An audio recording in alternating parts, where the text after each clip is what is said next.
Hola chicos, bienvenidos a mi canal Español con Juani. Now this simple trick will help you improve your vocabulary but also speak Spanish so much faster. Now I've broken this down for you into 3 simple steps. Step number 1, so let's start off by looking at these words here in English. Now first, what do these words have in common?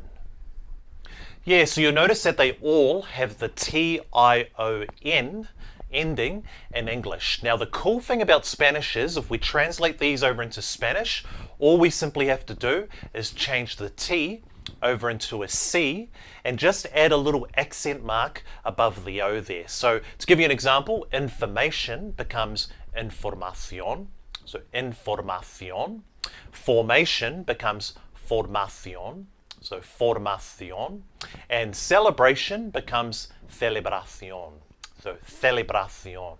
One thing that's really good about Spanish is that Spanish does share a lot of similar words with English. So we can use this to our advantage, as you can see in those examples, to help accelerate our Spanish learning. Before we continue everyone, one thing I want you to take note of that's very important in terms of pronunciation is that I myself am personally learning Spanish from Spain. So different countries, different regions have different ways they pronounce words in Spanish. So to give you a good example, one of my Spanish teachers who's from Spain pronounces the number 5 as cinco. So cinco. So she kind of starts it with a TH sound in English. But my other teacher from Venezuela pronounces the number 5 as cinco. So cinco, which kind of has an S sound in English. Step number 2, using that simple trick or that simple hack that we just used in step number 1 to help learn more verbs in Spanish faster. So I don't need to explain, learning new verbs is obviously a very important thing when it comes to communicating in a language. Now let's first start off by pulling up those words that we just used before.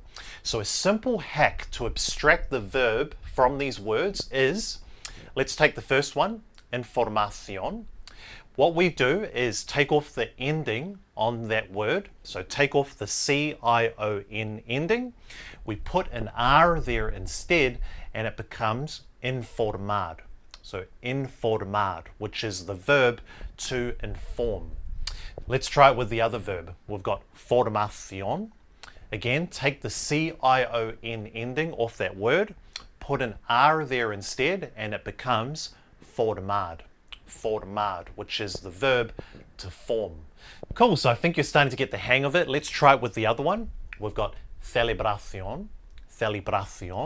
Take the ción ending off, put an R there instead, and then we've got the verb celebrar, which is to celebrate.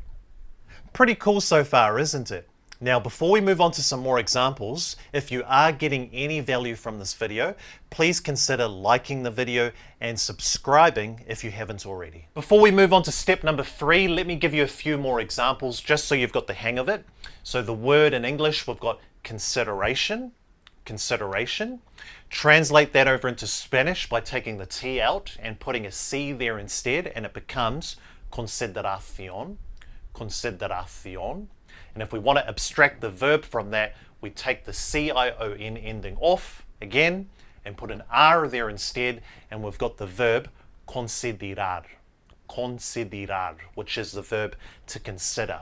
Or we've got the word decoration in English. So again, translate that over into Spanish, it becomes decoración. So decoración. If we want to abstract the verb, again, take that ending off, put an R there instead, and the verb is decorar. So decorar, to decorate. I think you've got it now, but let me just give you one more to make sure. We've got the word in English, adaptation. So adaptation. Again, translate that into Spanish, it becomes adaptación.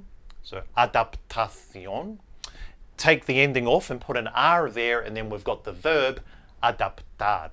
So adaptar, which is the verb to adapt. Step number 3, now we're ready to start using these new words, these new verbs, to start expressing ourselves more in Spanish. Now, if you haven't seen the previous video, I'll leave a link in the description box for you below. But in short, we learnt this word here, necesito. So necesito, which means I need, to basically use that as a great way to start off a conversation in Spanish. Por ejemplo, I need to form more sentences in Spanish. Necesito formar más oraciones en español. So, necesito formar más oraciones en español. So we have learnt in previous videos a great hack to expressing yourself in Spanish is to simply conjugate the first verb and then add on another verb after that in its unchanged infinitive form. Now I'm going to give you a few more examples, and this time I'm going to give you a bit of time and I want you to translate these ones for me. So first up, I need to improve my communication. Now we did learn the verb to improve in a previous video, which is mejorar. So mejorar.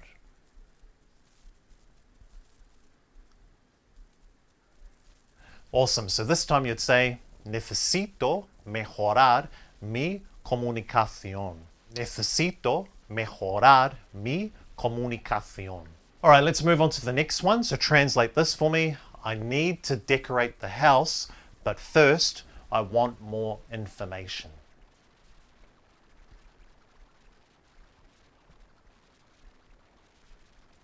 Cool. So this time you'd say, necesito decorar la casa, pero primero quiero más información. So again, necesito decorar la casa, pero primero quiero más información. Next one, I need to inform my friends about the celebration.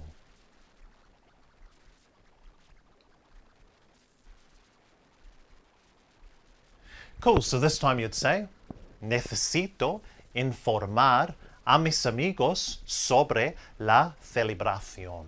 So again, necesito informar a mis amigos sobre la celebración.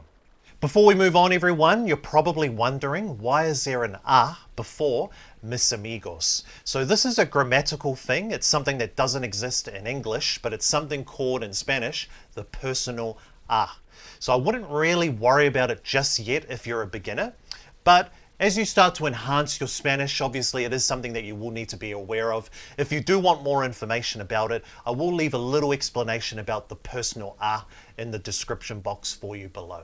Let's go one more for good luck. So I need to celebrate with you. So I need to celebrate with you. So a little bit easier. Awesome. So not too difficult. Necesito celebrar contigo. So necesito celebrar contigo.